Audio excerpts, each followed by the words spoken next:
Hi there. This has been a very difficult video for me to write. YouTube channel Savage Books just posted an hour-and-a-half long video today titled Sara Hess and the Fanficification of House of the Dragon. It's quite a title, so I watched the whole thing. And I was expecting, from the title, a live stream rant or something, but I watched it start to finish, and he raised several cogent points, which I do not want to disparage. I am not looking for a fight on this. At the same time, it's a very problematic video, which will cause a lot of errors and misinformation in the online community unless it is addressed. That there were several major flaws in his overall methodology and assumptions he presented in it. And I debated whether or not to even make this, because he did not apparently intend it as a hit piece, I don't think, but I'm too tired to get into a fight. I'm not. But he has 350,000 followers, subscribers on YouTube, and as of right now, the video has 50,000 views already, because there isn't much else out, that this was gaining traction. And a lot of people are going to end up watching it and getting misinformed. So my goal or hope from this is constructive, that I hope in response he makes a follow-up video revising his original. So, I don't know, but where do I begin? Well, for a 90-minute video, it spends well over an hour framing the discussion as whether or not to blame the writer Sara Hess. And only very briefly near the end, in the last 15 minutes or so, does he point out the obvious, that Ryan Condal is the head writer, and the two of them together wrote most of the show, and even then it's collaborative with other writers and cast members and other factors that go into it. And I think that was his strategy, that address that people are unfairly yelling at Sara Hess to lure them in, and later point out she couldn't have done this, guys. Maybe. But if that was his plan, I don't think he emphasized it enough. And just the comments section, the top of it anyway, is full of just bashing on Sara Hess and not picking up his belated point near the end of the video that she couldn't have done this as one person. And that while clearly she does support these things, we don't think they originated with her. That is the key distinction I'm making. That all you did was prove what we already knew, that she supports this, but the question of who originated specifically which ideas is a more difficult question. That's more difficult. So he didn't do this where he just went through describing what happened and only built up to his point by the end. What I'm going to do is, I'm going to structure this like an academic article where you're supposed to give your conclusions up front, not build up suspense. I'm going to give you my conclusions up front, point by point. There's 7 big points because 7 is a good number, but it happened to be 7 anyway. And then I will expand on these through the rest of my video here. Point 1 of 7. Despite stressing at the beginning that he did a lot of research on this video, I mean, he really stressed the amount of research I did, he doesn't cite a single major news site or a Song of Ice and Fire dedicated YouTube channel there have been articles and videos which were dedicated after action reports, season 2 in retrospect, or what happened to season 2, to report to see if the fandom actually blames Sara Hess. Because he spends the first 20 to 30 minutes as an introduction explaining everyone blames Sara Hess, which is not true. That we blame her personally and specifically. That most of the major channel leaders I have seen have put more emphasis on either the studio problems or the writers as a group, but we have actually been fighting back against the meme going around that there's women in this, or Rhaenyra Allison has gay overtones because Sara Hess is a gay woman. We are fighting back against that. that, and the weird thing again that later on he goes against that, but you didn't survey the fandom in terms of major channels. He just Googled what was at top of Reddit and Twitter, which I think is really misrepresenting all of this, of the fandom reaction. Point 2 of 7. He doesn't actually spend most of the video examining citable evidence of Sara Hess's decisions. That this is specifically her idea.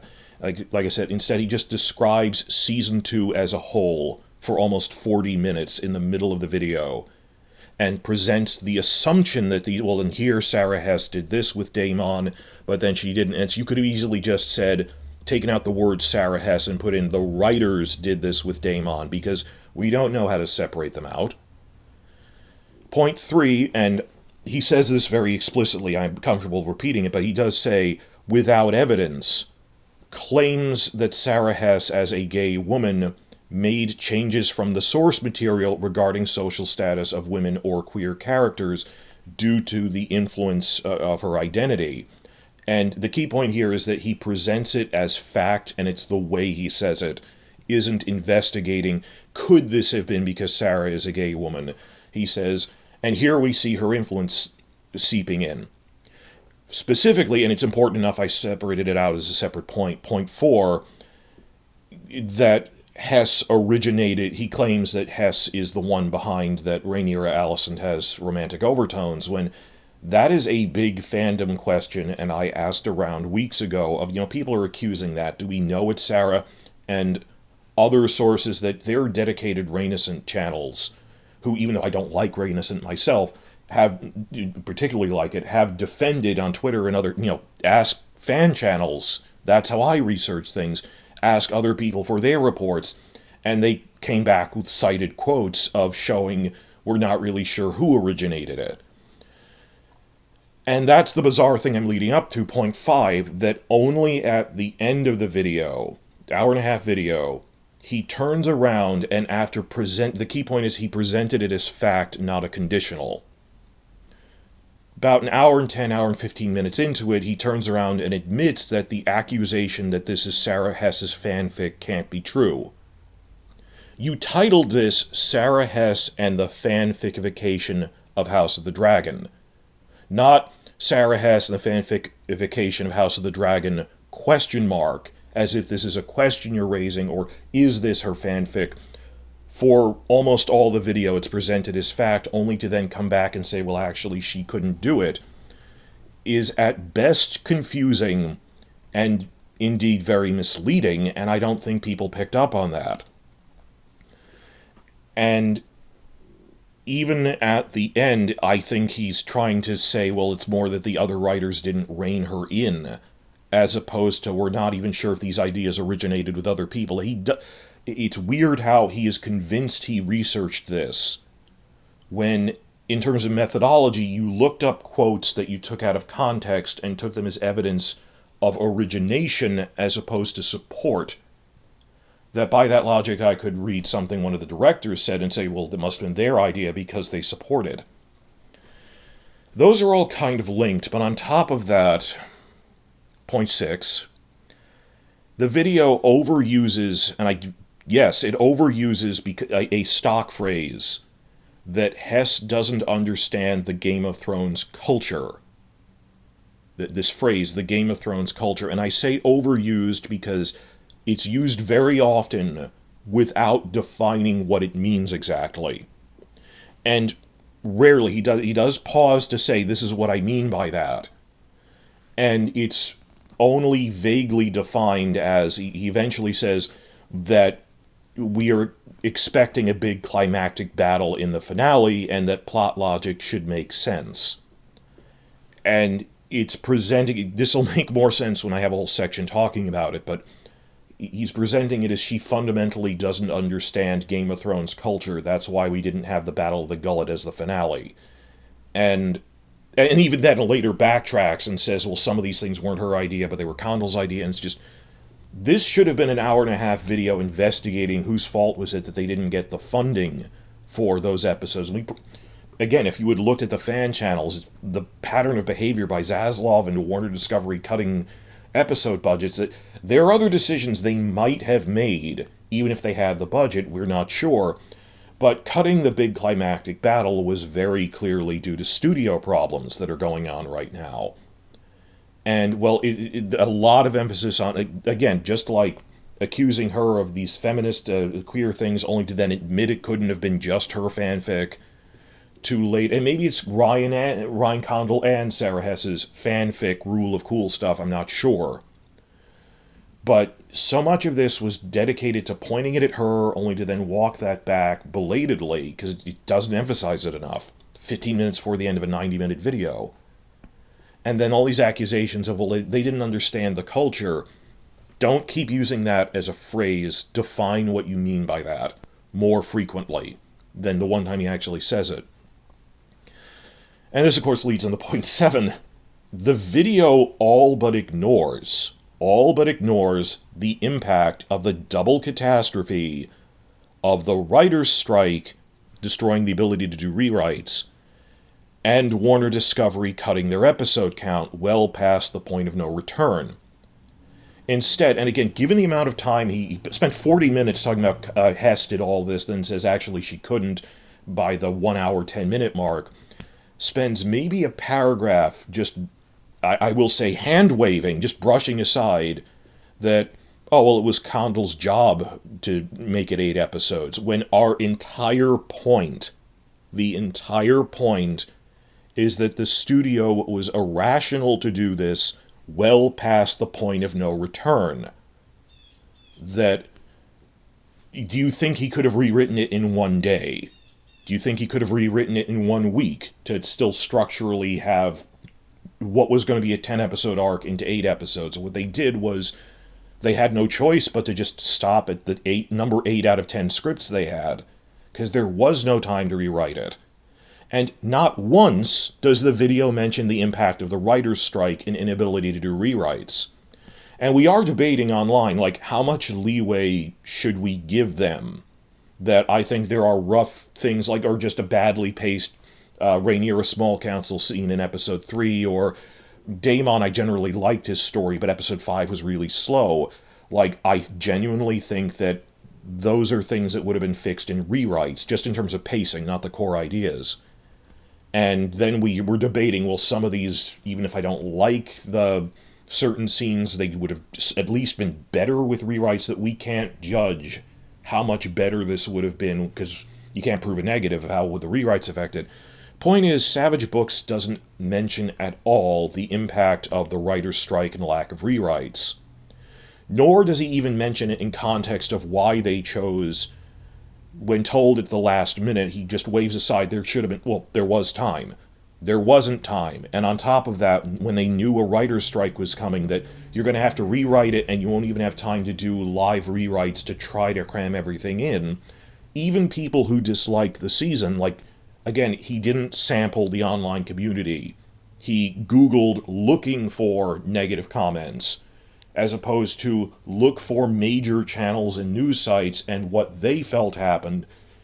And a lot of the blame is on that the episode cuts were beyond their control, and they physically could not have had that battle then. Sara Hess herself admitting, we wanted Battle of the Gullet this season. We didn't want these episode cuts. This was not an artistic choice. And then, it's hard to emphasize how sudden this is. I want you to watch his video after you watch mine. Very briefly, without evidence, and this should have been a conclusion he was building up to in an hour-long video, without much evidence at the end, he just shifts focus and proclaims that all of the problems, really all of the problems, were due to Miguel Sapochnik leaving after season 1. That, he says in as many words, Sapochnik would have made sure that battle episode happened. And Hess and Condal didn't make it because they wanted Rhaenys, and they thought this was a stronger finale because they don't understand the culture, which is, well, we want a big battle at the last episode, and we are fairly certain that even if they want to keep pushing their Rhaenyra-Alicent relationship, they wanted a battle episode as a climax. And there's budget cuts. This is a widespread problem with Zaslav, so the Miguel Sapochnik thing, again, I want you to watch his whole thing. I don't want, for copyright reasons, I'm not going to be making clips of it. But specifically the Sapochnik conclusion he worked up to falls apart in 5 minutes of discussion, because he's just a director. That they credited as a showrunner so he wouldn't be overruled, but it's up to an hour and 10, hour and 15 minutes into an hour and a half video that he admits, oh yeah, everything I've been presenting as fact so far, the way he phrases it is crucial. He is not true, that he says, Sara Hess did this, and later admits she couldn't have, even things you could research, like specific points we know Condell said were specifically my idea, he glosses over and didn't research, or points where like the actors admitted something was an ad-lib, he'll only admit well after an hour into it, and it's just a very oddly structured video. And it's feeding into what all the dedicated Song of Ice and Fire channels were trying to fight, is the meme going in the comment sections from trolls and stuff that it's all Sara Hess's fault. So that's my conclusions up front. Now let me go point by point, expanding on them. Point 1 of 7. Savage Books didn't really research the fandom consensus. He presents it as if he did. He said, and the fandom consensus is clear, and we'll know. He cites random Reddit and Twitter posts instead of formal fan sites or major fan channels, bigger channels than mine. He starts the video by really stressing, that's the other thing, he stressed how much research he did, and it wasn't, that he never cites other big after-action reports from major YouTube channels. When, okay, you might forgive that if this was, nebula, you are posting this on the platform of YouTube, and you didn't type into search looking for documentaries about what happened, which were already produced by the time he made this.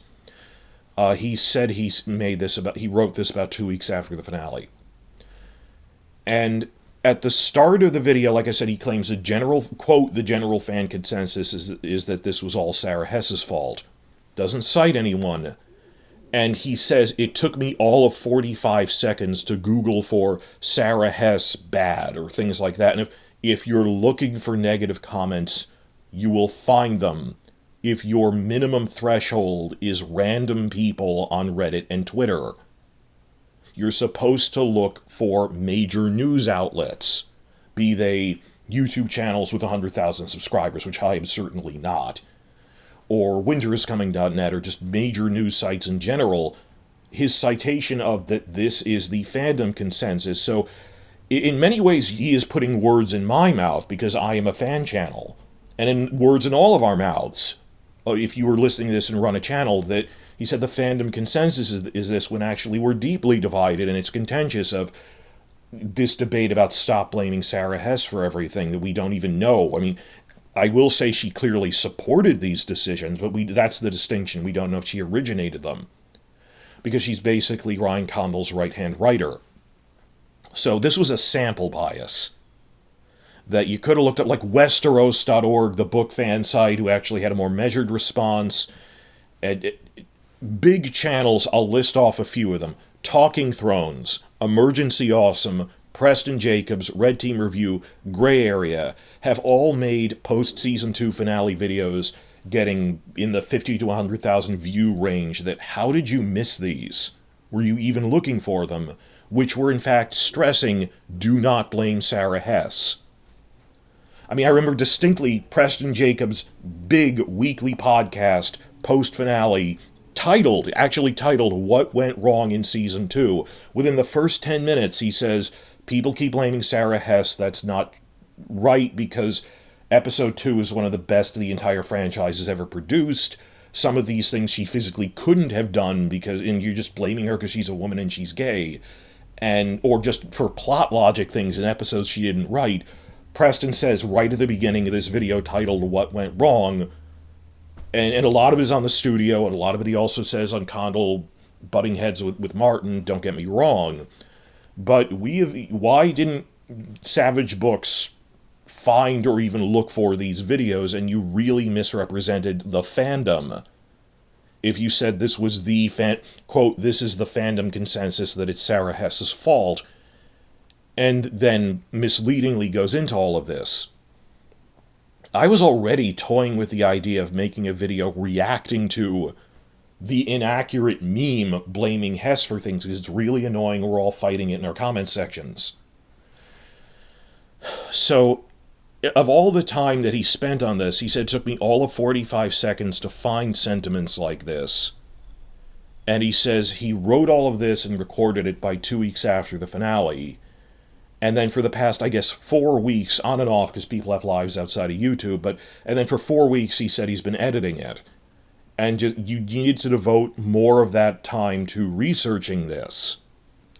That if I was looking for the fandom consensus on Kathleen Kennedy, for example, for Star Wars, I wouldn't type Kathleen Kennedy into Twitter and literally quote off the first page of most relevant results posted that day, particularly because the algorithm for Twitter and Reddit rewards contentious posts.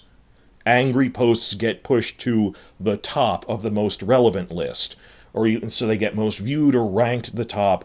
You don't cite random comments like that, or he'd be reading off YouTube comments on videos Sarah did years ago.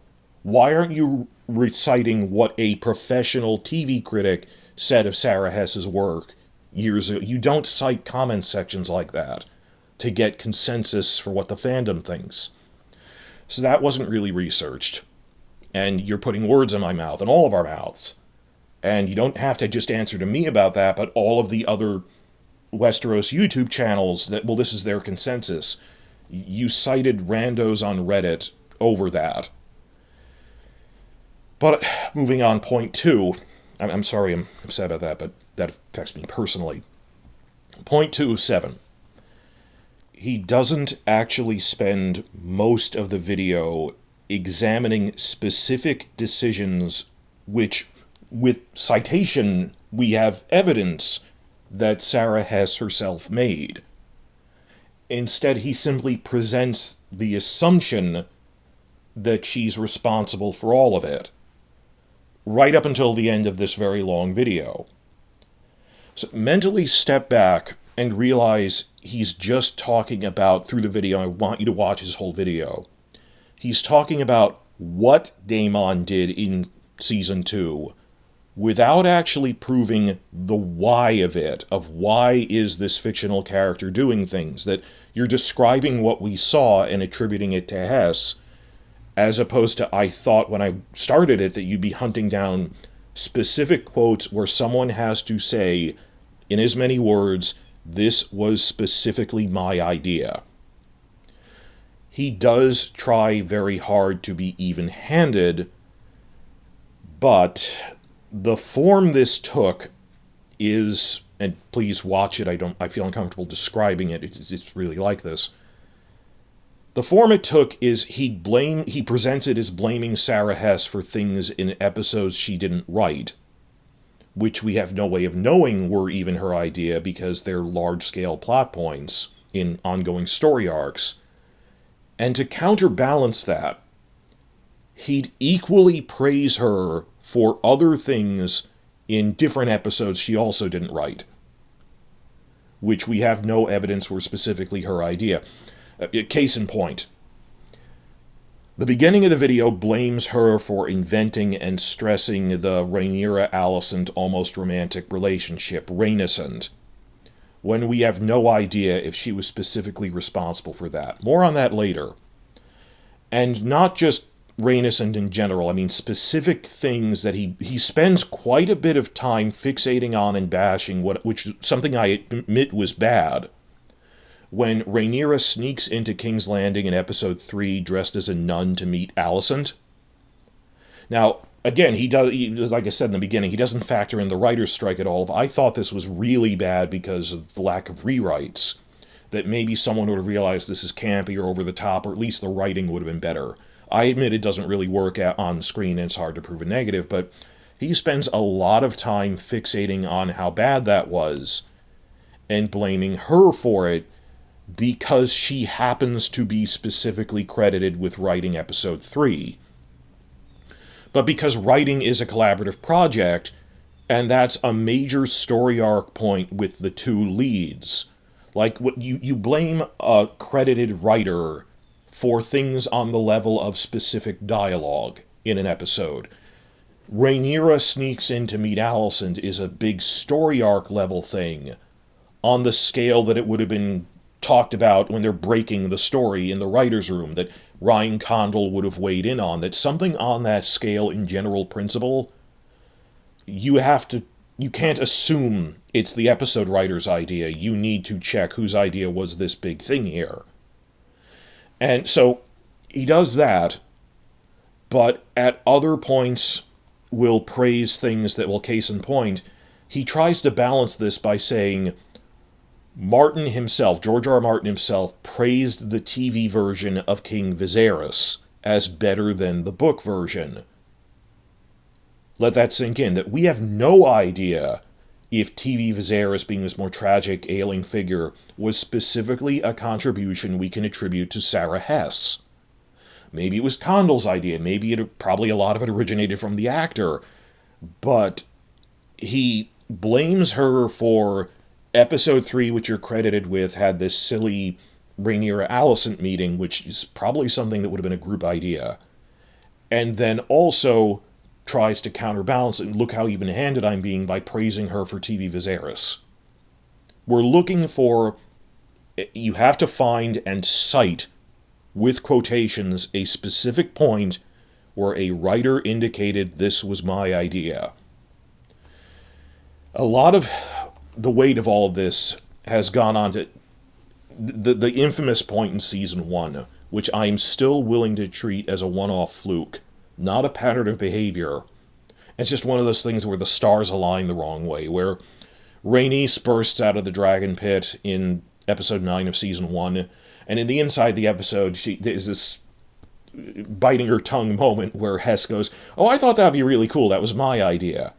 Well, I think the quote is taken out of context, and later Ryan Condal, as he admits in the video, Ryan Condal defended, "You do realize I approved of that idea, and it went through me first." And that's why I think maybe at the end of the video he kind of stresses it almost as Condal isn't reining her in, as opposed to these are two people who get their own ideas, and it's a group of people getting ideas and working them out.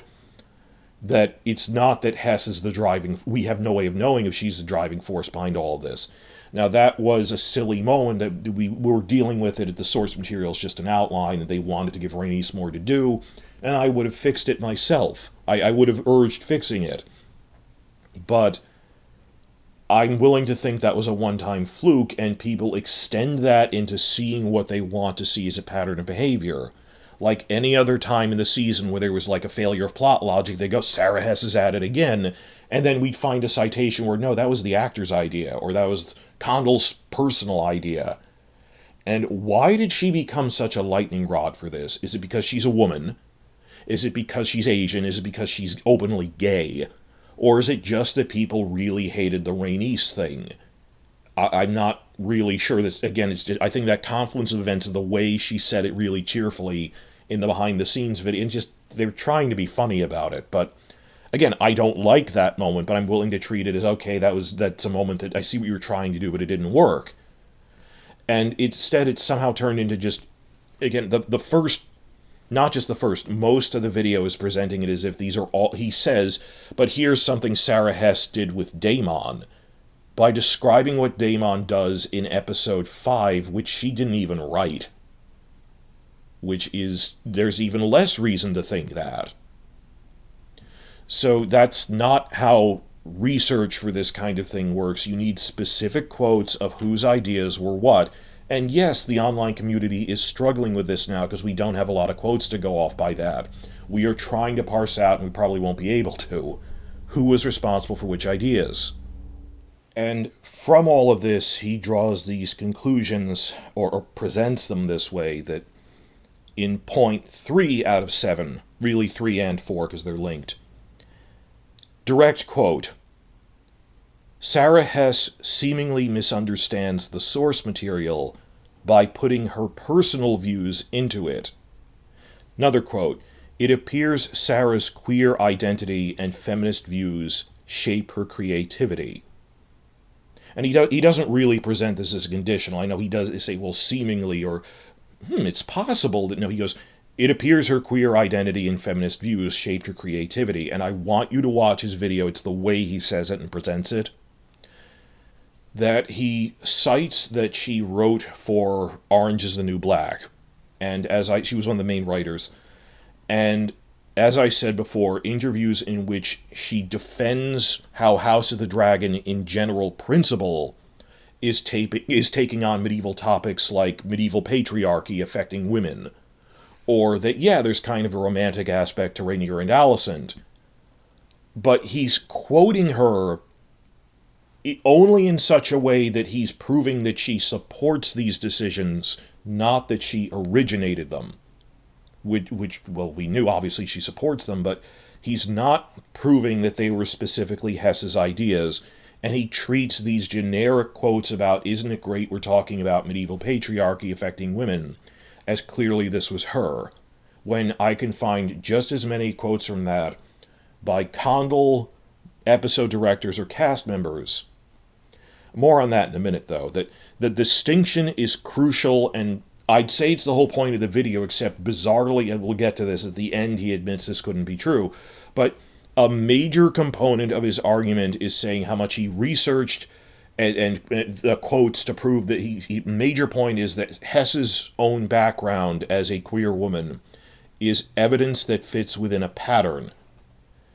And because, oh, well, she's this gay woman who wrote for gay women on Orange is the New Black, and how is that somehow proof that the reason House of the Dragon also happens to be talking about feminism and have a few same-sex relationships is automatically Sara Hess forcing her own views on us? How do we know these aren't Condal's ideas, or originated from the actors in some cases? And that near the end he admits it couldn't be, it's weird. And the extension of this I want to put in focus is point 4 of 7. What he perceives to be, or presents as at least, the origin of the Rhaenyra-Alicent romantic overtones, Rhaenyscent. Officially, we don't know for sure, and by we, I mean, I did extensively ask around in the aftermath of Season 2 when fan channels were complaining, we feel they stressed this too much in the last couple, there's really only 2 scenes, but they're big scenes.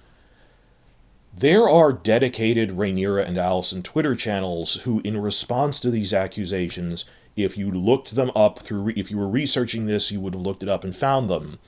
Rhaenyscent Twitter channels have already been making extensive reaction threads. This is one really great one I saw that was a thread of video clips, a compilation clips from multiple cast members, writers, or just reading off text interviews, where it apparently originated from a couple of sources. The way they present it, we don't know objectively, but the cast and crew seem to present that Rhaenyra Alicent was something that grew organically and in stages. That no one person really developed it as an idea. Now that could be wrong, but in terms of things you can cite, that's what they were saying. Now, I need to stress, Savage Books isn't totally without merit. That big quote by Condal in the aftermath of defending the Rhaenys personality, the 4th thing, Condal stated, Sara and I are the top 2 writers. Sara and I wrote 85% of the story in Season 1. That does mean she at least supported all of these decisions, like I said. Not necessarily that she originated them, though. And it's odd that he does give this its 85% quote over an hour into this video. That he presents so much of it as clearly this is her, only to then go, well, actually, I can't separate them out. If 85% is Condal and Sara, Condal Sara, and how do we parse out how much was him or her? And even then, some of this is from the actors. I don't know, but he also does make a key citation, which does have merit to bring up at least. I don't know how much weight we should put on it. At the point 1 hour and 6 minutes into the video, that Condal has openly admitted in interviews that I rely on the female writers, particularly Sara Hess, but all of them, to write the female characters because they know the experience of being a woman better than I do, so I deferred to them on such points. That is true, but Sara Hess isn't the only woman writer on this show. There's also Eileen Shim and a couple of others that, yes, he said, I defer to Sara, and we have quotes saying Sara got final pass on a lot of Rhaenyra and Alicent's dialogue, not even when they're together. I mean, just like Rhaenyra talking to Daemon, she would have final pass on. So, yes, he clearly relied on Sara Hess, and she supported him for all this, but it doesn't prove that this whole thing of it's her queer identity as a queer woman seeping into the writing. And it falls apart if you look at clear evidence. You know, she supports it clearly, but the weird thing is when he actually does bring up interviews where cast members or episode directors supported these things, whereas I point to, look, Sara didn't say anything different than Claire Kilner said, the director. All they're saying is that, wow, we really like it and support it, not who originated it. That I could have just given you a quote and said Claire Kilner said this, and then later revealed actually Sara Hess said this. I swapped the names just to demonstrate how meaningless that is, that unless someone says this was specifically my idea. The way Savage Books sort of addresses that, and this is at 1 hour 8 minutes into it, is through selective reading. Whenever one of the cast members says Rhaenys is such a good idea, instead of what I did where I pointed that's equal proof this originated with the actors, because neither of them said this was my idea as such, he points to that as evidence that Hess dominated the creative process so much that look how much sway she has even over the cast members who have bought into what she's saying. That's quite an assumption there. That what I was saying was that no, Hess isn't saying anything different from what the directors and cast members said. We support this. And he's taken that and twisted it instead into, look how much he's dominating them. Well, let me give you the exact quote I have written down here. The cast members themselves even bought into the idea of Rhaenyra and Alicent being quietly romantic, with, and it's odd that he read into it that much. Even the quote, even the cast members agreed with Sara Hess's invented romantic overtones as a good idea. That the whole question is who invented it. And he even brings up that for 2 years now, we have been citing a specific text interview by the young Alicent actor Emily Carey, when she said, this is something I came up with. She even said this was an idea I read into it, told everyone else, and thought was a good idea. Not just that she supported it, Emily Carey claims she originated it. And then the writers loved it.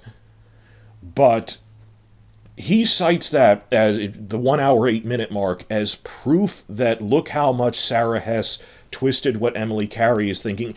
Earlier in the video, he acknowledges Emily Carey is herself openly queer. So you could be targeting Emily Carey's queer agenda or something, I don't know.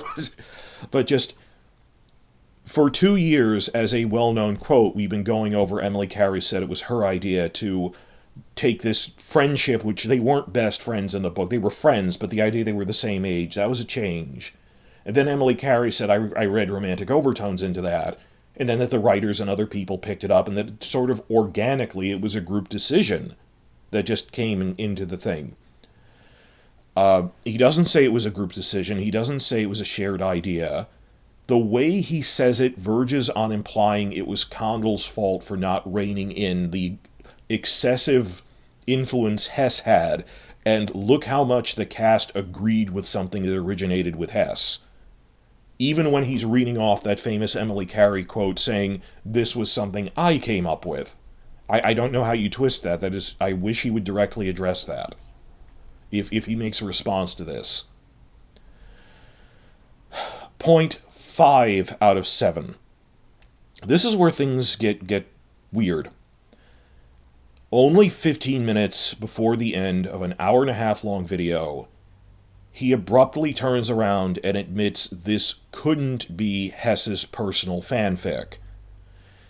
Though, like I said, he says it in such a way, it's almost as if he's blaming people for not reining in her fanfic. Again, I'm not really sure. I could be wrong.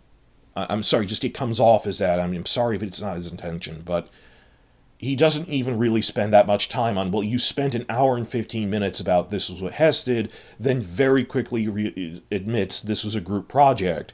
Well, so is it that everyone else failed to rein in Hess? Because I think Condell is capable of, as a man, coming up with feminism, medieval patriarchy, same-sex relationships. That doesn't automatically mean that Hess was the one. Because there were other women on the writing staff. What? So, hour and 13 minutes into the video, he does state, the fanfic accusations aren't totally true. He states in words, the fanfic accusations aren't totally true. They can't be. Then why did you title this video Sara Hess and the Fanficification of House of the Dragon without a question mark? And just, again, tell me in the comments, for over an hour, he presents it tonally as this is stuff Sara did, and then very late admits it couldn't have been. So, direct quote at hour and 13 minutes again. How do we reconcile the second season being so boring and ending poorly? I think season 2 had exciting moments in it, like the Battle of Rook's Rest, the Cargill brothers duel, and they don't even have to be action scenes to be interesting, that these accusations it was boring. Like, episode 5 had some pacing issues. There were some scenes that had pacing issues. How do we reconcile the second season being so poorly paced? Lack of rewrites due to the writer's strike, which you don't mention a single time. Please address that if there's ever a response. Do you realize how much the lack of rewrites affected pacing? But, quote, how do we reconcile the second season being so boring and ending poorly?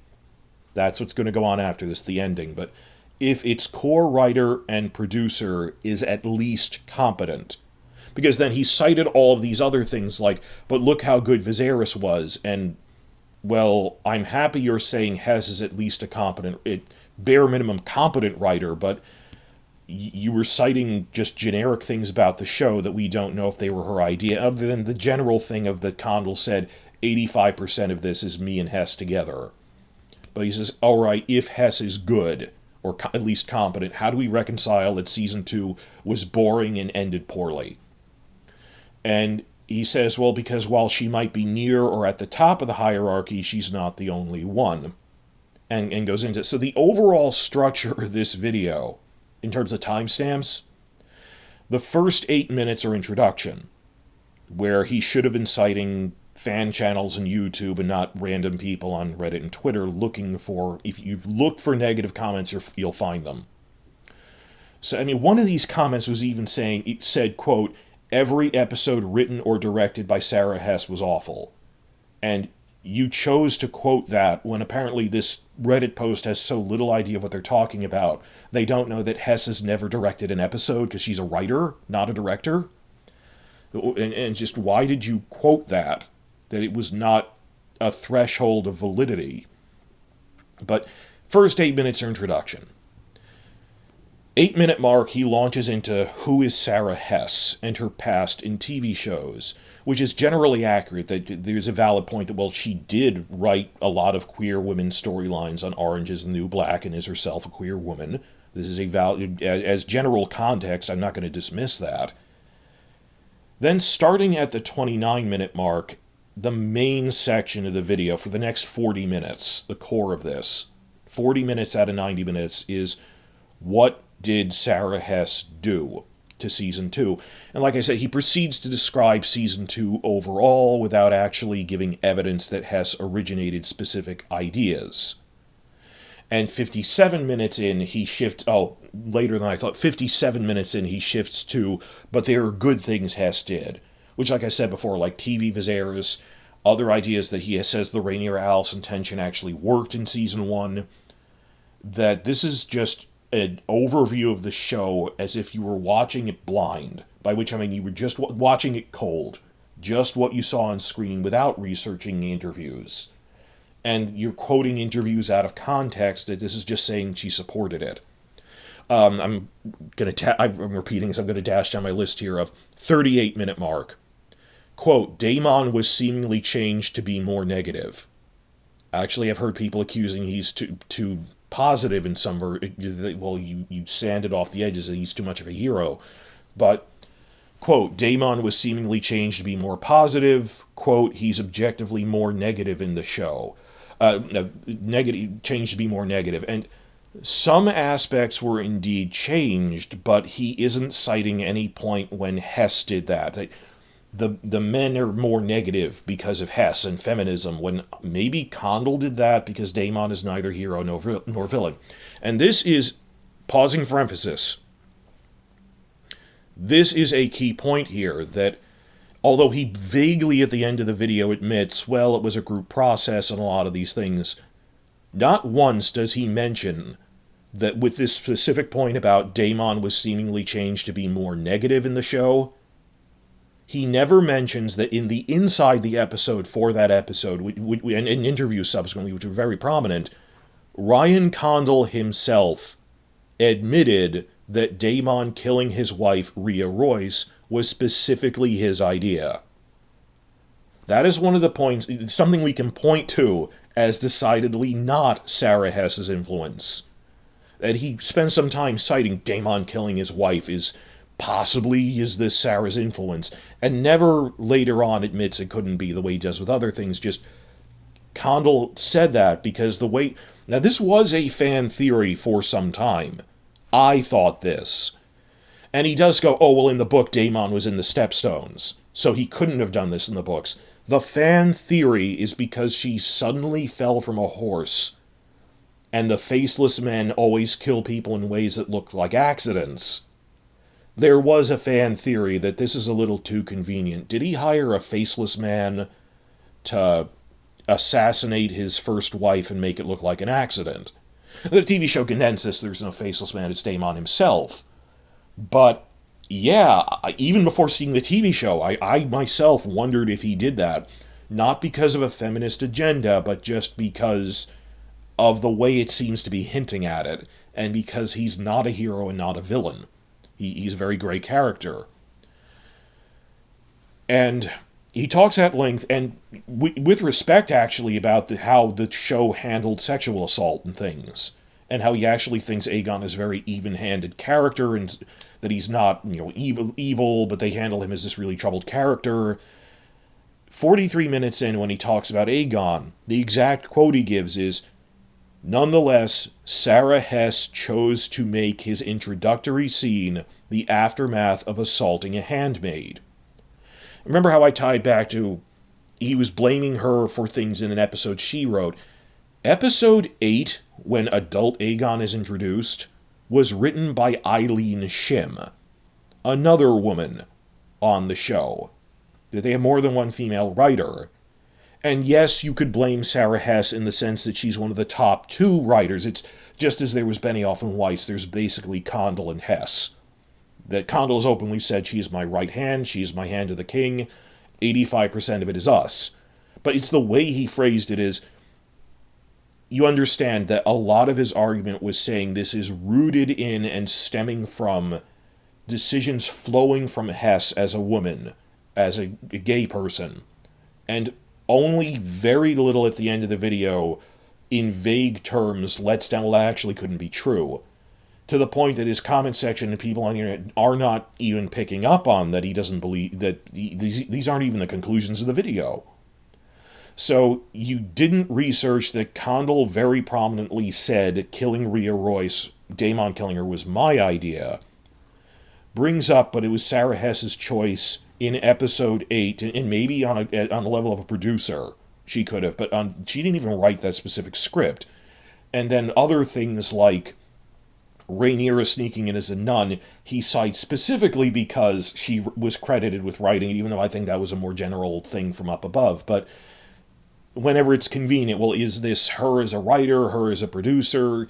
Ultimately, the buck stops you. She is high up on a hierarchy that you could ask these things, but tell me in the comments, it's worded strangely of, we don't know how much Sara was responsible for Aegon's stuff. Some things Daemon did, like killing his wife, we know were specifically Condal's idea, and for most of the video you don't even present it that way. And here comes the core of it. I even went so far as to post this as a preview to single out how weird it was. The Rhaenyra Mysaria kiss. 21 minutes into this video, he says, quote, direct quote, Hess's background in writing queerness from Orange is the New Black seeps into the narrative in other ways. And as he's running footage of Rhaenyra kissing Mysaria, says, quote, we of course have Rhaenyra kissing Mysaria was the subject of much discussion. But notice the way he phrased that. Hess's background in writing queerness seeps into the narrative in other ways. He doesn't even use qualifiers like might seep in, seemingly, apparently seeps in. He just says it seeps in other ways. And it's... do not judge me until you've watched the way he said it. It's the way he presents it. 21 minutes in, it's presented as basically fact, is what I'm saying here. Much later, an hour and 9 minutes into this long video, so over 50 minutes, we're talking like almost an hour later, he lightheartedly reveals, oh, and you can't blame the Rhaenyra Mysaria kiss on Sara Hess because it was ad-libbed by the actors. And he posts the interview, they go, oh, that was an ad-lib. The writers couldn't do anything because the rewrites were blocked. And if anything, our criticism is, and again, he doesn't mention the lack of rewrites because of the strike, either there would have been more scenes building that up, or they would have cut it. And our complaint from the main fan channels was just that it was jarringly sudden. And there were other videos going, oh no, we thought it was implied through their performances and stuff. Just my thing is, I'm not saying don't do that. I'm saying if you're going to do it, they needed more scenes, which again, writer strike. They would have been able to do reshoots and rewrites to fit it in better. But that was a lightning rod, which was undeserved. I made a video about that, defending that I wouldn't have done this, or I would have built it up more, but the hating on this from the internet trolls decided to start review bombing the episode because of that kiss, which was deeply bigoted. But he presents as fact the way he says it 21 minutes in. And I don't want to pick a fight with this. I'm not trying to yell, but does Savage Books understand how sensitive it is to make a statement that Sara Hess's background in writing queerness as a queer woman seeped into the narrative when we saw Rhaenyra kissing Mysaria, only to very much late, well, I deny it in the same video. Almost a full hour later do you bring up that actually I know this was an ad-lib. That I know that earlier thing was, like, maybe if you said one after the other, if I was doing this, I'd say, well, I'm investigating this. Is this Sara Hess as a queer woman seeping in? And immediately then, well, no, because it was an ad-lib, and we know that from interviews. You don't leave it an hour later. Was this just to grab attention? I don't... That is irresponsible to phrase it that way. That level of accusation. That you're supposed to present it as a conditional, or I'm investigating this. I think he mishandled the way he reported on this. And on top of that, Sara Hess, again, didn't personally write the script for episode 6. That the video is selective about when to blame Hess, and this is an episode she was credited with, when we don't even know if a writer was credited with something. Like, should we be blaming Eileen Shim for Aegon being introduced after assaulting a handmaid because she wrote episode 8 of season 1? Or should we be blaming Hess as, well, you're the second-ranked producer on the show behind Condal? That it's very selective of when or when not to do this, and either way bizarrely concludes 15 minutes before the end of an hour-and-a-half video with, actually, it couldn't be this. Then why did you spend a full video titled Sara Hess and the Fanficification of House of the Dragon as fact? This is odd. A bit separate from all this other stuff, the other points flowed together, but now point 6 of 7 related to all of that, is that he keeps using this, repeatedly uses the phrase without explanation, overuses, Hess doesn't understand Game of Thrones culture. I thought was an odd phrasing and doesn't really define it well, and when you actually parse out the few times he does pause to say what he means, vaguely across a full hour, it really turns, the Game of Thrones culture is just a handful of unrelated and in fact defensible points. but he wields it like a cudgel almost. First off, most of this boiled down to, he said, the Game of Thrones culture is that Hess doesn't understand we expect a big battle climax in the finale. As if they had a choice in that a big point of the argument, which he does not support with evidence for an hour, he brings up Sara Hess bashing, admits it isn't true, and then without evidence says, Sara Hess just doesn't fundamentally understand what we expect from a Game of Thrones show. And that this was a voluntary choice. More on that later. That's later on. But he brings up the criticism that Sara Hess stated. She did state that while she read the books, she made it a point not to watch Game of Thrones, has never watched Game of Thrones. I think it's great when cast and crew say that, because the entire second half of the show was garbage made by horny dude bros. And we later found out just how much the early seasons succeeded in spite of them and not because of them. When you look back at all the problems in the later seasons were things they did in the failed pilot, that they never knew how to do anything, that they frequently joked it was the world's most expensive film school.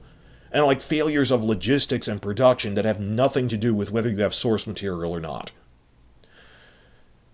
It's not like you'd insist on someone rewatching Season 8 as a reference for working on House of the Dragon, but no, I wasn't sure what he meant at first, and generally this was actually a decent point he had, that he clarified he was a fan of the first 4 faithful seasons, and he admits the show started getting bad. There was a sudden drastic change in Season 5. Well, then what does he mean by Game of Thrones culture?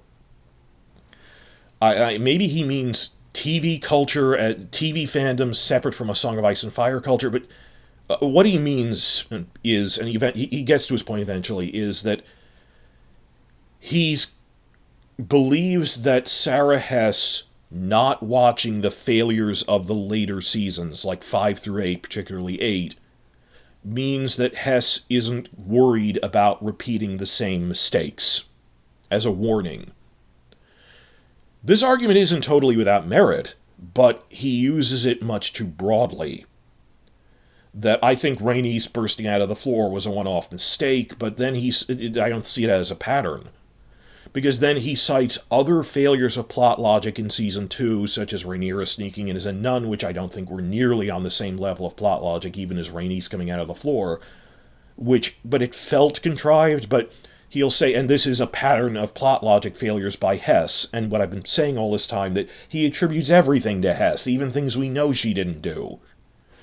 So it was more corny than it was plot logic, but my point is that it should have been a short note in the video.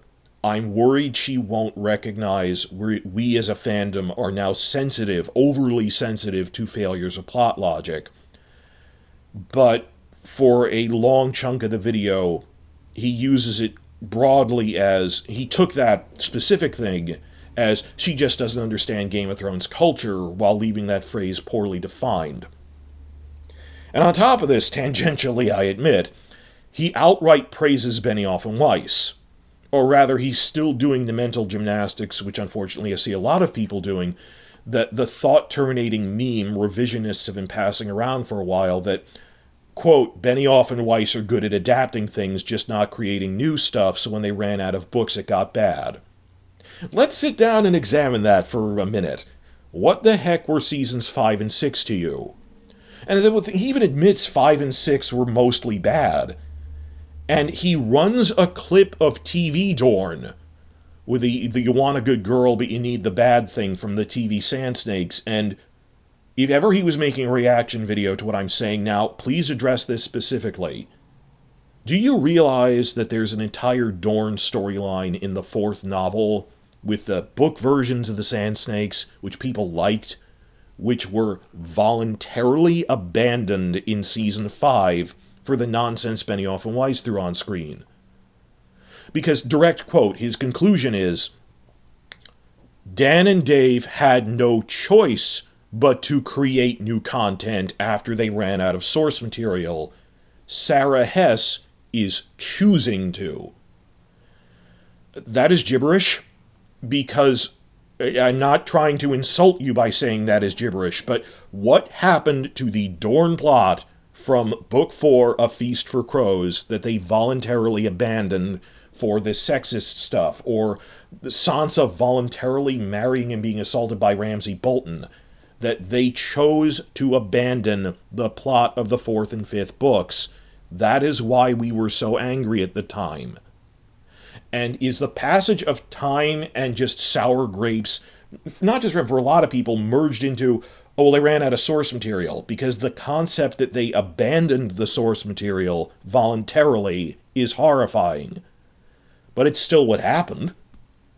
So they had every choice. He uses a clip of TV Dorne, of the TV Sand Snakes, while saying they ran out of source material by season 5 for certain storylines.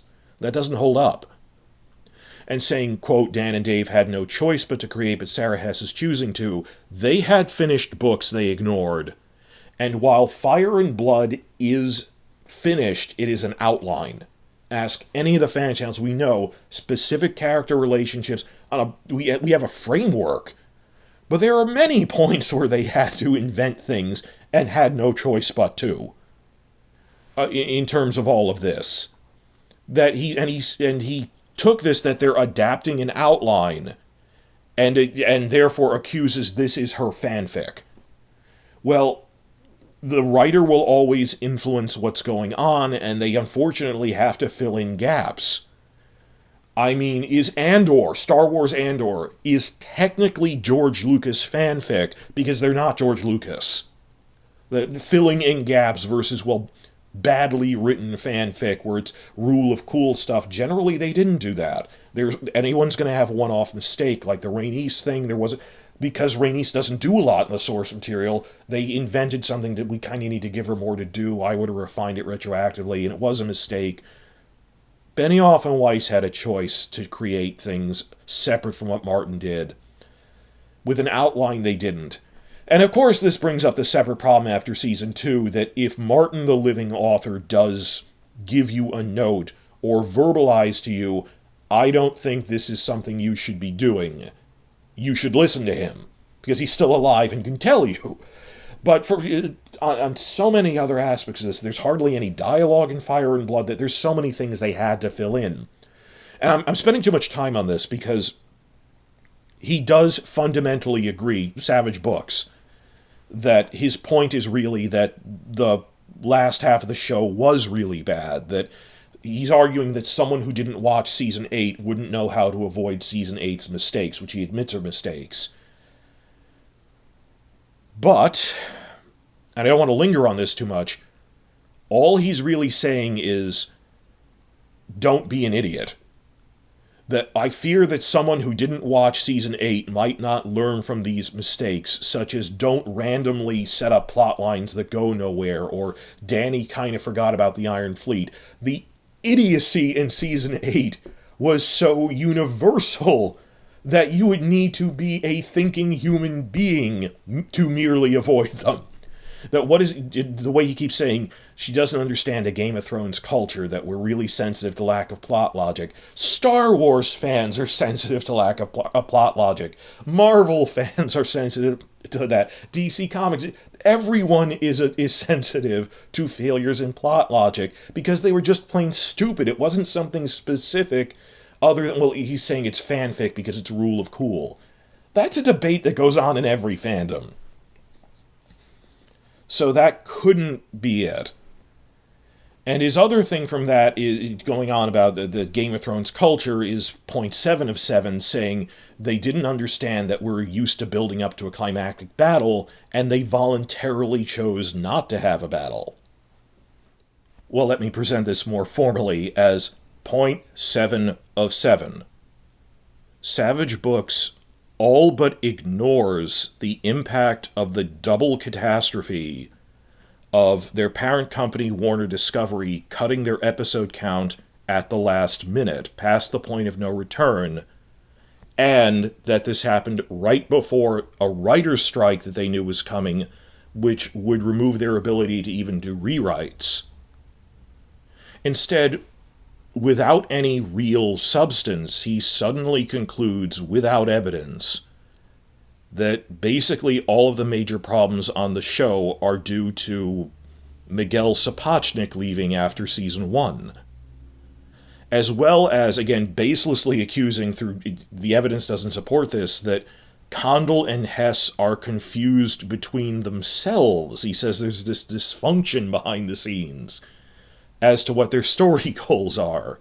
And there's no support for this. That I already introduced that he never once mentions the writer's strike as a factor, which we now think really left the season rough around the edges just in terms of the general writing, and on top of that, how it factored into Condell's not really having a choice about whether to just cut off at the pre-planned episode 8 of 10, script 8 of a planned 10, that we do not have time to handle this with rewrites that aren't going to be legally allowed. That he just rushes off, well, it's Condell's job to make it happen, without really devoting time to examining that on any deep level. And again, keep in mind, he only starts doing this 15 minutes before the end of a 90-minute video. He suddenly shifts topics, has not been discussing the effect of the reduced count before. And this was not a driving force in his argument. And he seems convinced that pushing the season finale battle to the start of next season, the Battle of the Gullet, was an artistic choice, when it became obvious to all major fan channels that it was not. Looking around at all of our postseason reactions of, this really wasn't their choice.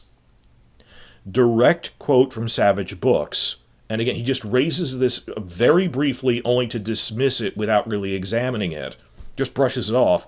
Direct quote, "Well, as the showrunner, it's Condell's job to manage the show's resources and budget." And just leaves it as that without addressing what a catastrophe this was. That this is arguably the true focus of his video, and my criticisms from a structural standpoint, you didn't support this with evidence, didn't even devote most of the video to it.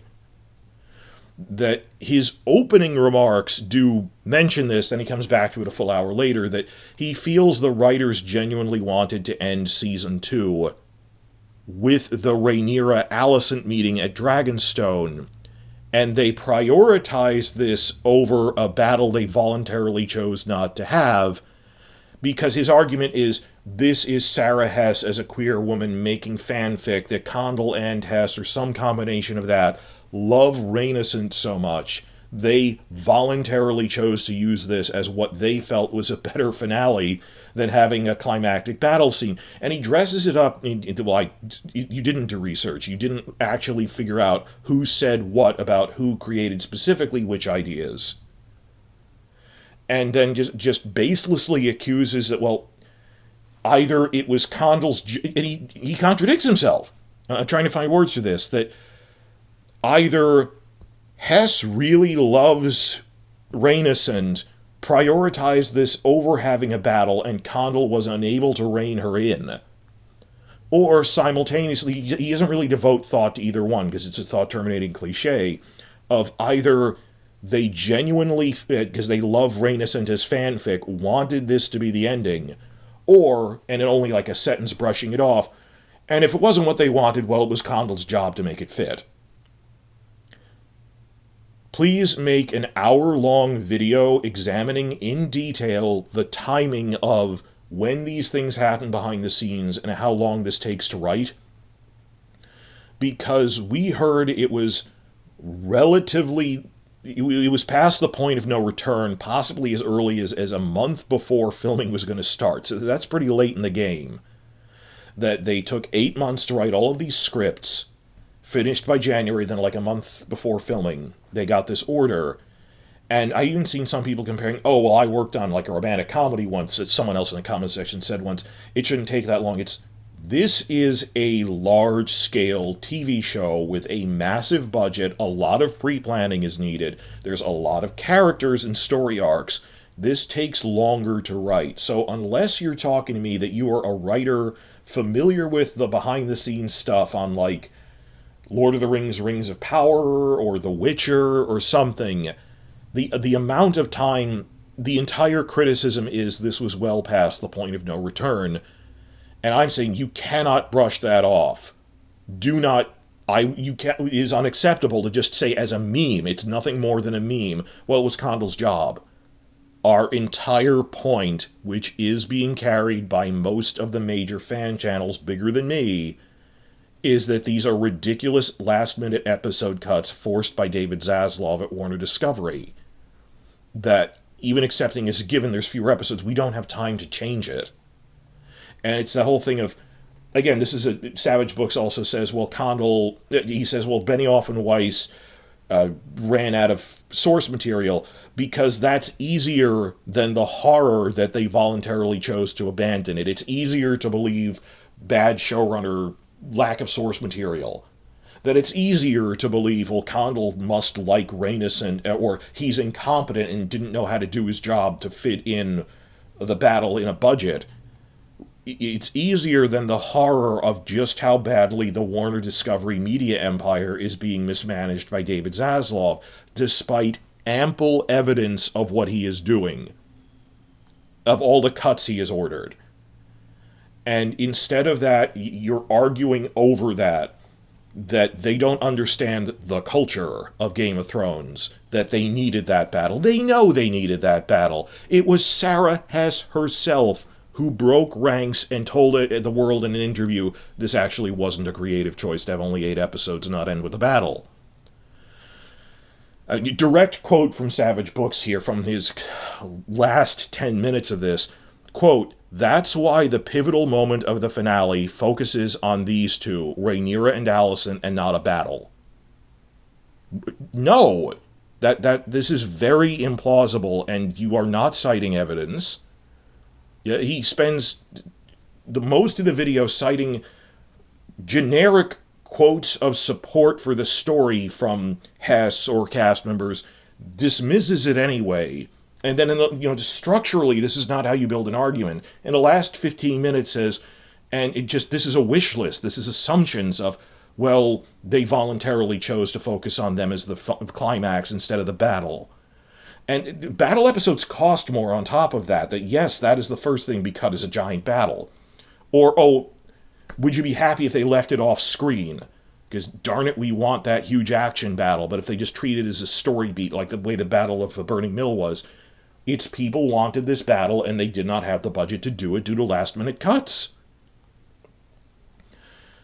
And this is not just me saying this. You don't have to worry about me, and you'd know this if you researched this. Every major channel made prominent videos blaming the studio, not the showrunners. There are specific points we disagree on with them about. Like, we don't know if cutting Nettles is a budget choice or possibly a story choice. 100%, we can't confirm that, but the fact that his whole argument here is this is Sara Hess's fanfic because they focused on Rhaenys in episode 8 and voluntarily chose not to have a battle. Major channels bigger than mine have made dedicated videos. Talking Thrones, Emergency Awesome, Red Team Review, Gray Area, Lucifer Means Lightbringer. I could go on, Quinn the GM. Lots of channels made videos saying that this was the studio and that they did not voluntarily choose to have it. That the fact that we don't have a battle is so mind-blowing that Warner Discovery is slashing their flagship project that it's easier to somehow believe that, no, they must have voluntarily chosen not to do the battle because they're fanficking over Rhaenys, because one of the lead writers is a gay woman. And even though he then walks back from that, it's like the innuendo, and I know that is not a basis for criticism. It sounds like you are making innuendo about it, implying it, that, well, as a group, or the point where, as I said, brings up that Emily Carey said, Rhaenys was my idea, that the romantic element of it, they were already the same age, and he cited this as, look how much Sara Hess influenced Emily Carey, when the words coming out of her mouth are that I came up with that and told the writers. He also goes on, and when I say he devotes the last 15 minutes, he doesn't spend all of the last 15 minutes on that. Or like citing production things. He goes on a good-sized tangent about Shirako Lohar, played by Abigail Thorne. And let me be absolutely clear, because he did. He makes it clear that he is not criticizing Shirako Lohar for gender dynamics in terms of that it's this trans actor, transgender character. He was remarking on, his whole point was how odd it is that you're introducing the Triarchy and the major leader of the Triarchy fleet in the finale. And this is backwards logic. That he argued, look how incompetent Condal and Hess were they not only mishandled the finale by treating the Rhaenyra-Alicent meeting as the climax, that they wanted to, not just they cobbled it together.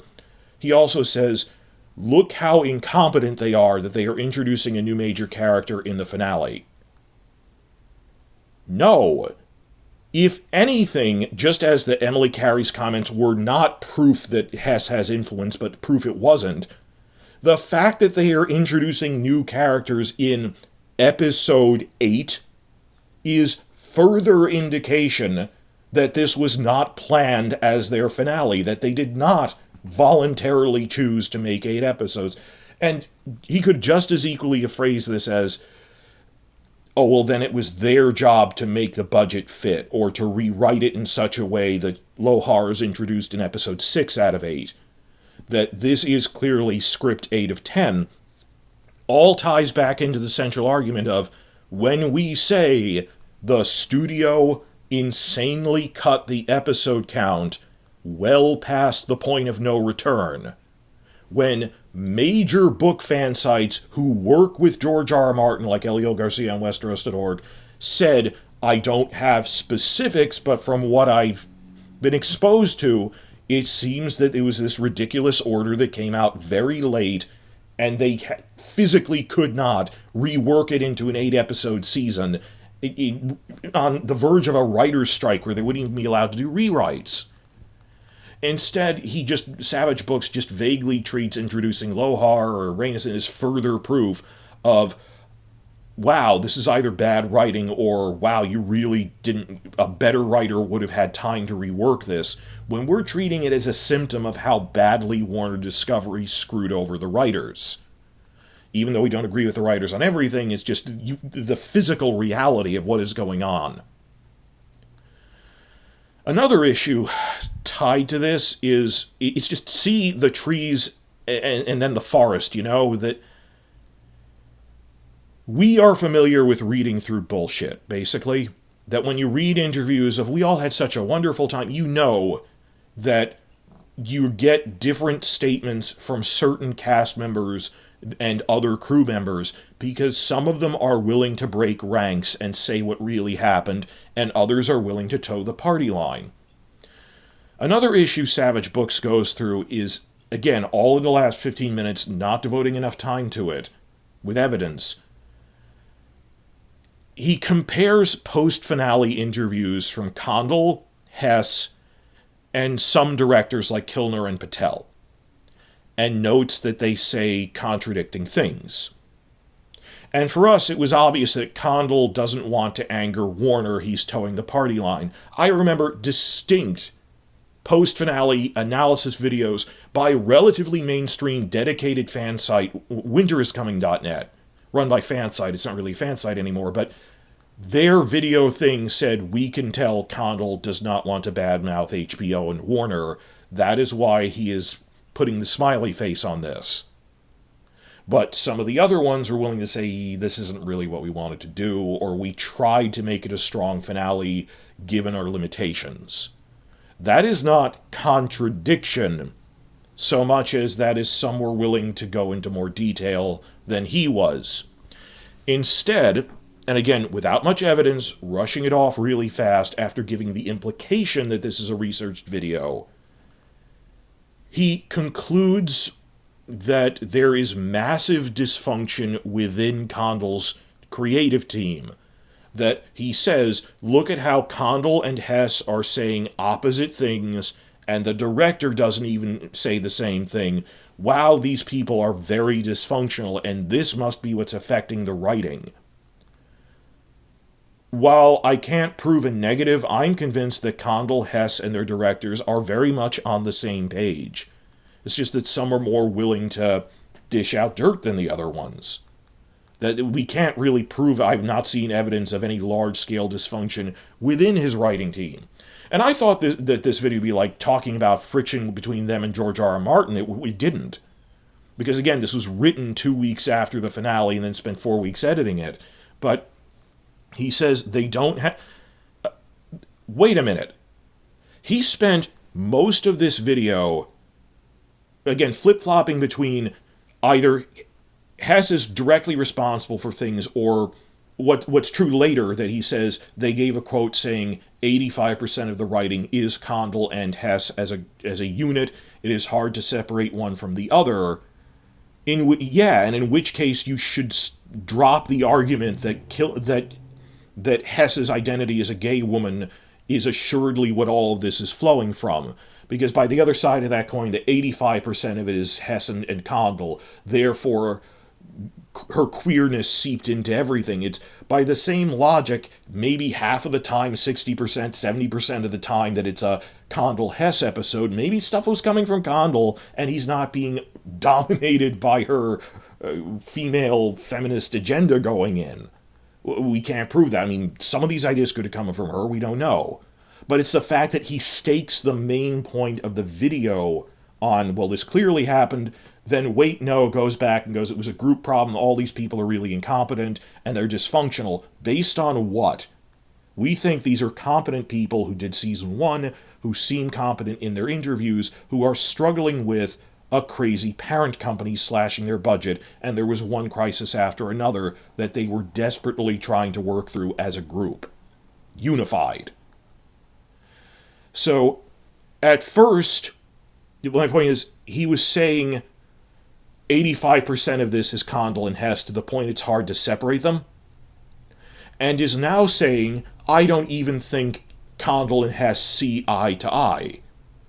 Well, which is it? Either they're so unified we can't tell them apart, therefore Hess is part of everything, or they're separate voices arguing with each other. I don't know. We have no evidence of internal fighting between Condal's writing staff and his directors and cast, compared to Game of Thrones, where there was a lot of friction in various interviews. And it's just some are more willing to talk about it than others, and there's always differing opinions.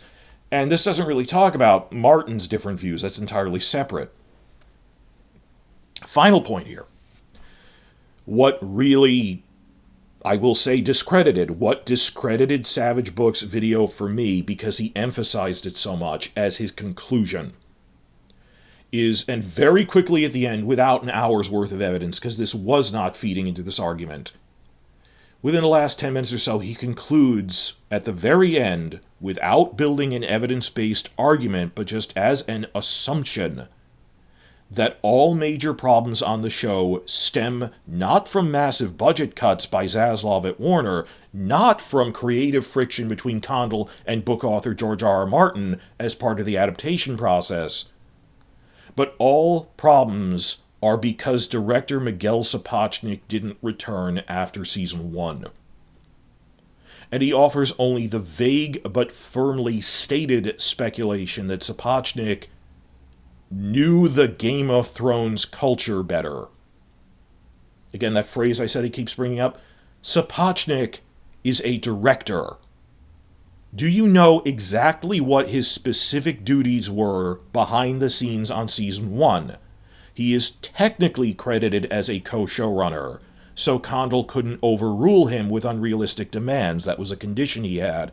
But by his own admission, Sapochnik did not handle story-driven things on the scale of, we're going to end with a climactic battle. He didn't do story arcs, and he might argue something is impractical to film, or as much as any director, here's an idea for a character I came up with while doing it, but he did not have writer-level discretion. He was able to overrule if something physically couldn't be done. Maybe what Savage Books meant, and to be honest he didn't, but if he's not articulating this well, I can see the argument that losing Sapochnik, who there's rumors going around, but we think he voluntarily left because he didn't want to stay more than 1 year because it's a lot of work. Taking that as a given, you might be able to spin some argument that Sapochnik leaving made Condal's job more difficult because now he has to divide his attention between writing and overseeing production stuff he once delegated to Sapochnik. I doubt that helped, but I still think a far bigger factor is all the episode cuts. And on top of that, related to that, well, because we sat down and researched this, the fan spy community and everything the past few weeks going over production pages, and this is public info.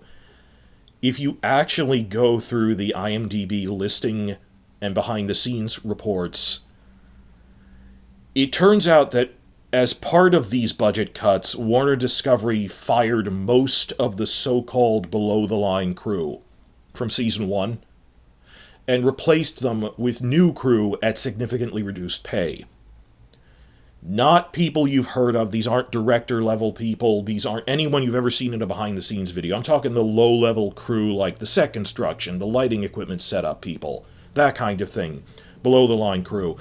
And while I think the people they hired, the new people they hired at reduced pay are clearly competent, this crew turnover, the organizational turnover, is always a hassle and probably didn't help. And even this, I don't feel, was a major factor that in terms of losing Sapochnik, that they have to organize, not only that they organize on their own, but they have a lot of crew turnover. And that they're moving to Wales, where they used to film in Spain. That's always a hassle dealing with organizing it.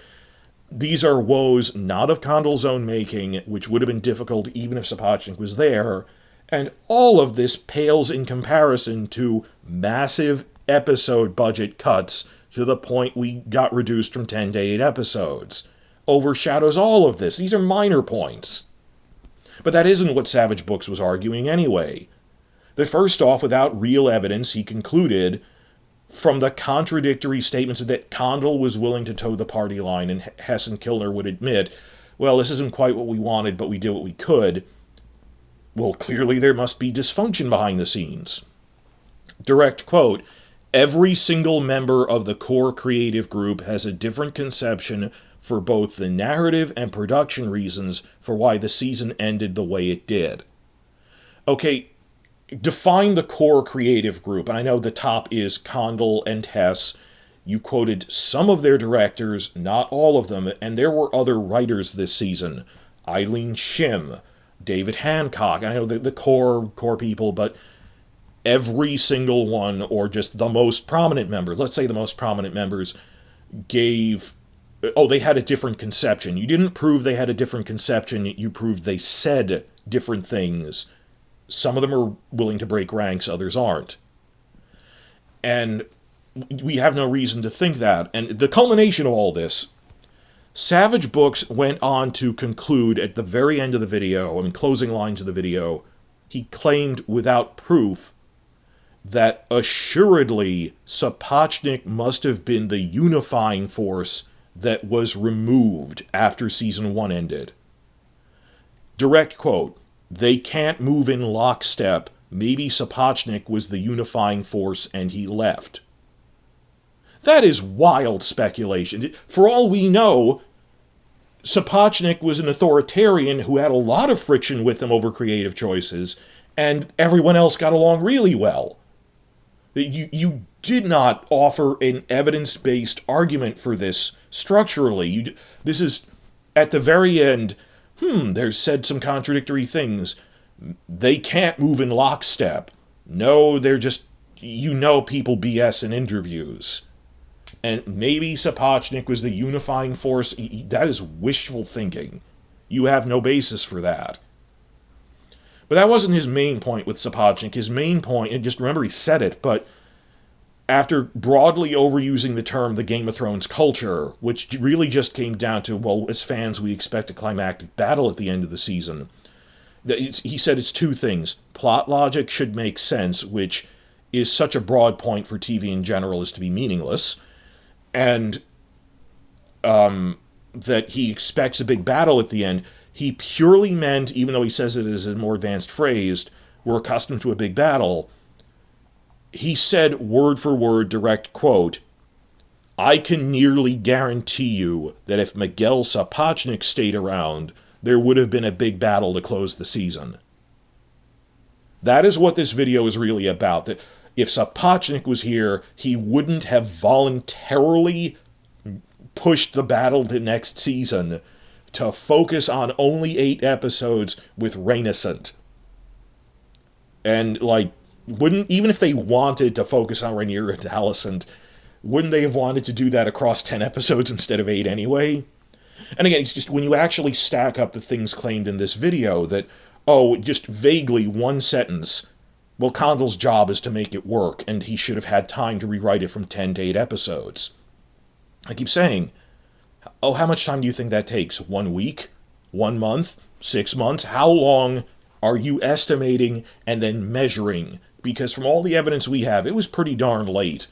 And right before a writer's strike, which he barely acknowledges any of this. So the whole video just comes down to vague accusations against Sara Hess, which are turned down and admitted to be wrong anyway, but then, nudge, nudge, these people are clearly miscommunicating with each other and dysfunctional, not in lockstep. We have no proof of that. And even at other times saying, well, they did this because Hess is so dominating. Is Hess dominating the discussion behind the scenes, or are they fighting with each other? Which is it? And if Miguel was here, he would have insisted that we get our big battle scene and made sure he was the unifying force for everyone else. Miguel Sapochnik is a director. His duties never included those things. So just the whole thing of it's presented. He has a better production quality than I do in this, and he's talking in a calm and rational voice, but the things he's actually claiming in this video structurally are irresponsible because they're not cited with evidence. And prove me wrong. Please make a full hour-long video actually talking for a full hour, not last 10 minutes, in detail on how Sapochnik was going to make up for them losing, let's say, about $50 million from their episode budget for a big battle. I think they lost 2 episodes. They're usually $20 million apiece. These are more expensive episodes because they're battle episodes. Let's say they lost $50 million. It was their Condal's job to, at the last minute, make up for that raw budget loss and time loss, turning 10 episodes into 8 episodes, and Sapochnik would have been able to do it. Please prove that in a long-form, detailed, point-by-point, hour-long video. Because that is the only claim that is really made in this. This isn't research. My conclusion section now. I do not want to fight Savage Books over this or insult him, difficult as that may seem. I was expecting to get really angry at this video, but he did indeed make a lot of cogent points about the story in Season 2 overall, and was trying to be even-handed. I just think he went about it the wrong way in terms of his methodology, that in terms of trying to explain what happened behind the scenes, he didn't do enough research, cite enough evidence.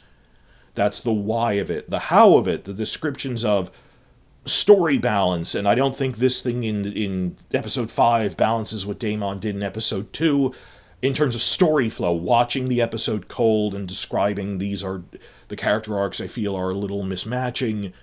That was informed, that was well put together, those made good arguments.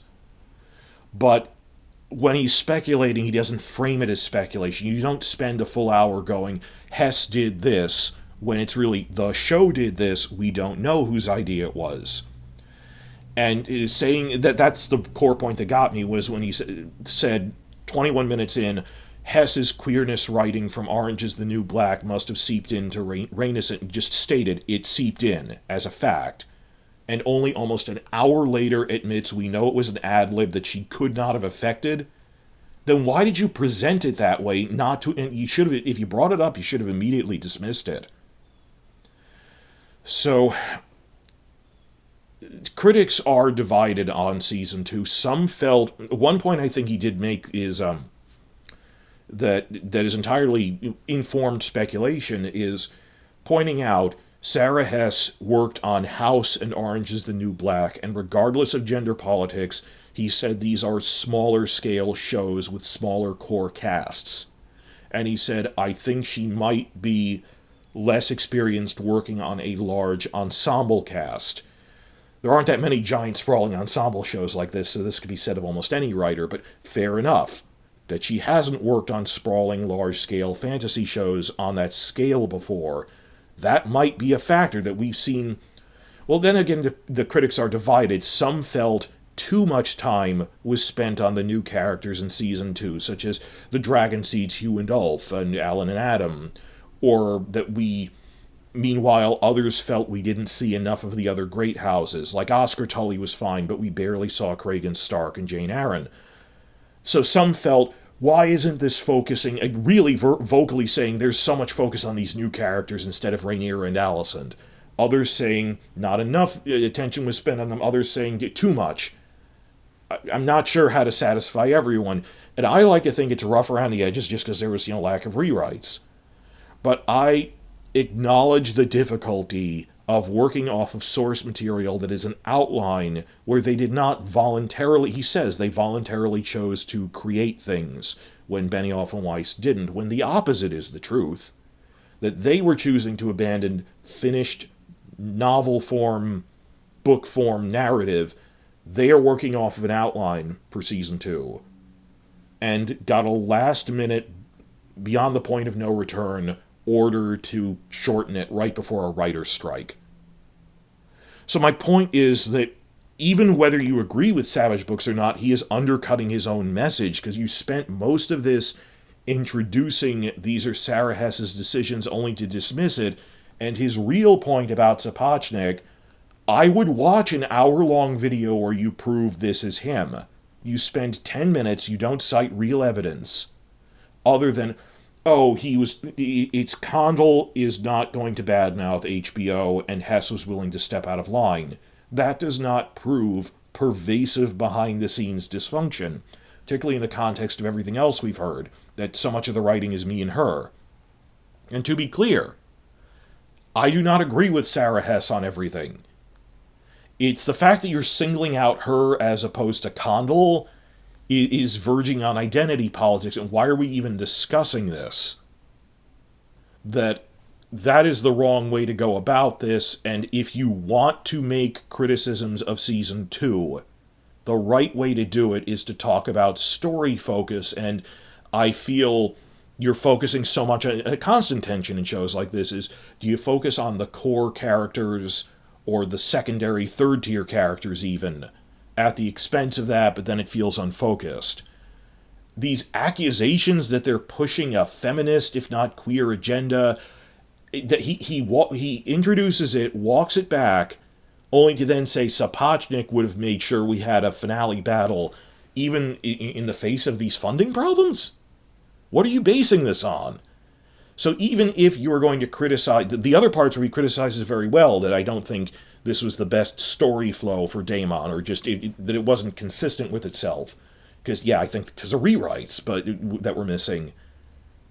All of those points were undercut by focusing on, even mentioning Sara Hess is only really missing the point. And, of course, even though he made caveats, he didn't make them clearly enough. When you look at the comment section on his video, it's just people are just dumping on Hess. Comments, if it was on my video, I would have removed, because that wasn't, you're missing the point that this is the group of writers. So, a big thing here is, I'm going to close on this paragraph. Years ago, earlier in my run on YouTube, I made videos which, in retrospect, were trash, because they were far too speculative about behind-the-scenes problems with Benioff and Weiss on Game of Thrones. And to be clear, there were problems. Some of these reports, just other channels noting like the pranking, the misbehavior, the mismanagement, that they openly say, we were the world's most expensive film school. Criticisms I didn't originate.